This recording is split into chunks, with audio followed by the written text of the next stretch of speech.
5, 4, 3, 2, 1. What is your name? Amanda Bentz. And what year are you at GRC and when do you graduate? I would graduate in 2018, and this is my second year.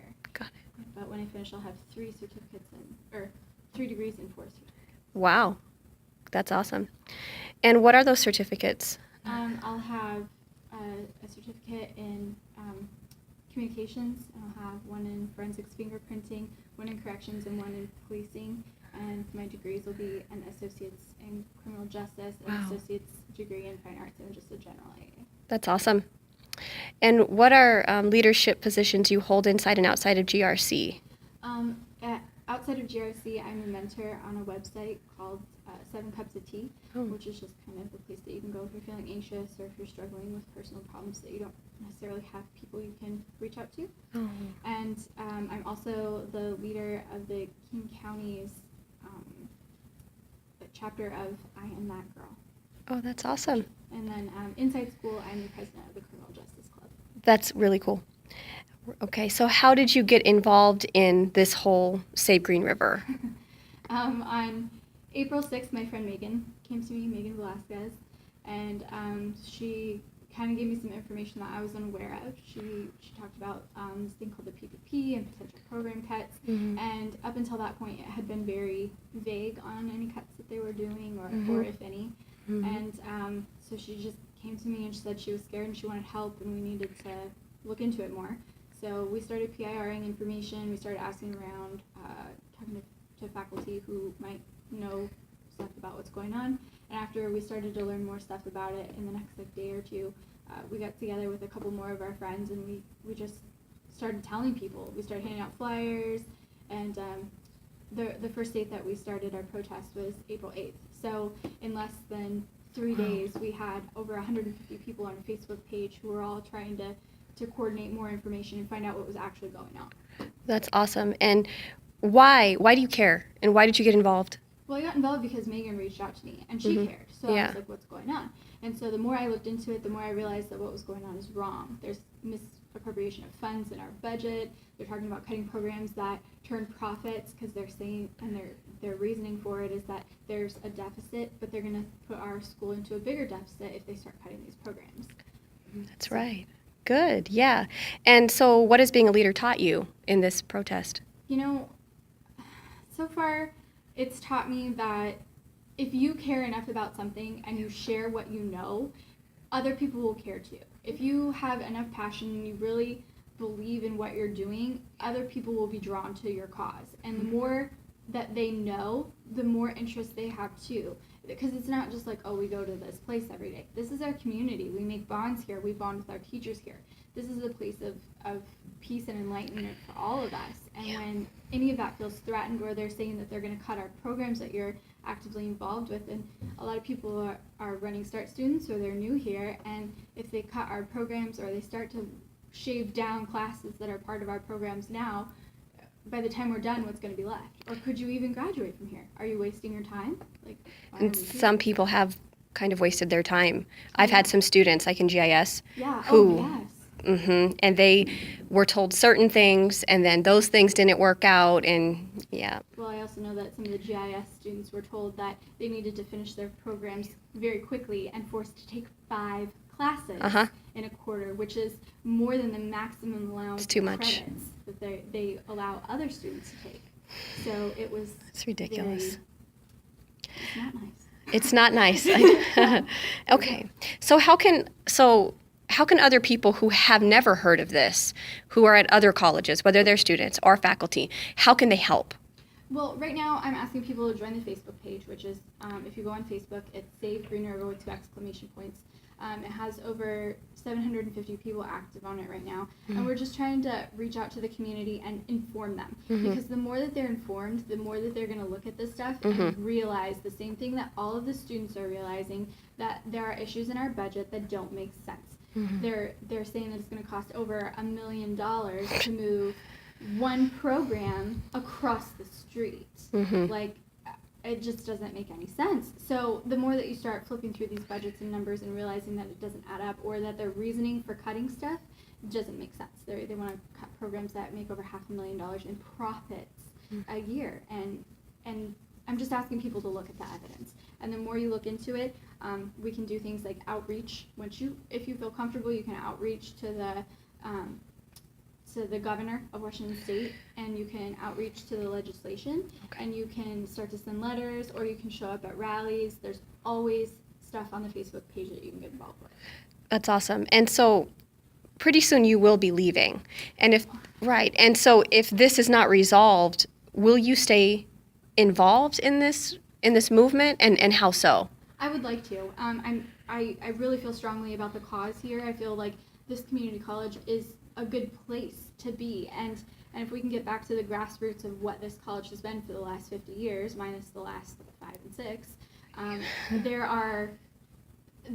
it's worth fighting for. There's people here as far as faculty that should be in larger, like, Ivy League institutions. Sure. They're knowledgeable. They know what they're talking about, and they choose to stay here because of the environment that Green River had. So if I can physically be involved, I will. I will definitely help try to coordinate the Facebook page any way I can, and I might have to pass the baton to somebody else who is active on campus, but I mean, as a person, I will still be involved as much as I can. So what do you want to see from the BOT and President Ely? Oh, I think that, wait, hold on, where are you? Did you skip one? Yes. Oh. I do that sometimes because you've answered a lot. Oh, okay. I was like, wait a second, that's not the next one. Sorry, can you edit this out? Of course. Okay. I want the BOT to do their job. They have one job, one major job, and that is to listen to the voice of grievances and to kind of be this mediator in between the faculty and the president. And their job allows them to be able to remove her.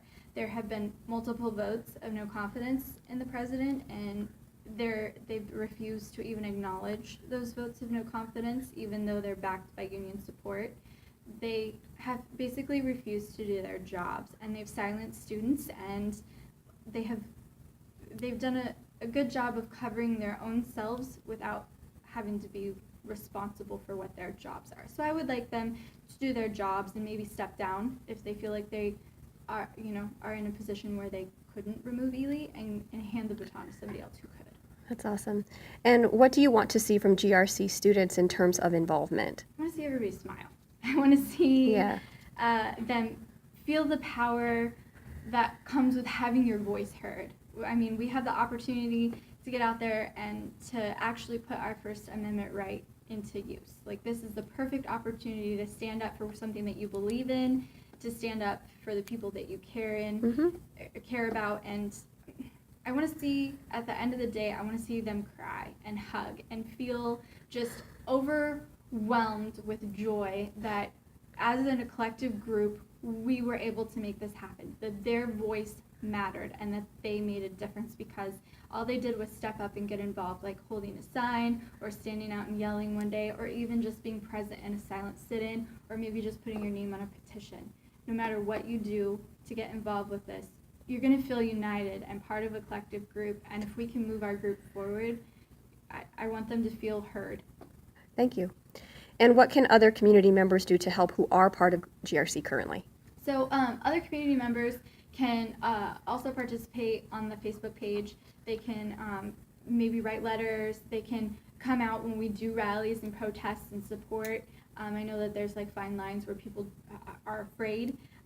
You should not be afraid. If you're on public property, which is our campus, and you're on U.S. soil, you have a First Amendment right. You cannot be fired for that. You cannot be retaliated against for using your constitutional rights. Thank you. And what are your plans for the future? How will your participation in this movement assist you in the future? Do you think it will help you? It might. I in a way that I hope it helps me is I hope that it helps me keep my program at GRC. Yeah. That's my ultimate goal, is to get heard and to have what our requests met as far as Ely being removed from her position and the BOT either stepping down or be replaced with other people who are appointed within our community.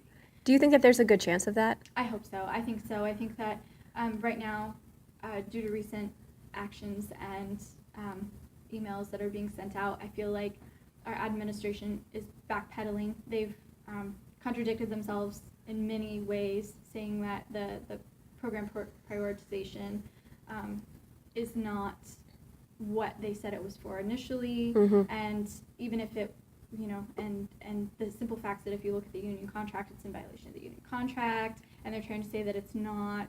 They've done a lot of things that they need to own up to, and they need to take responsibility for as adults. Absolutely.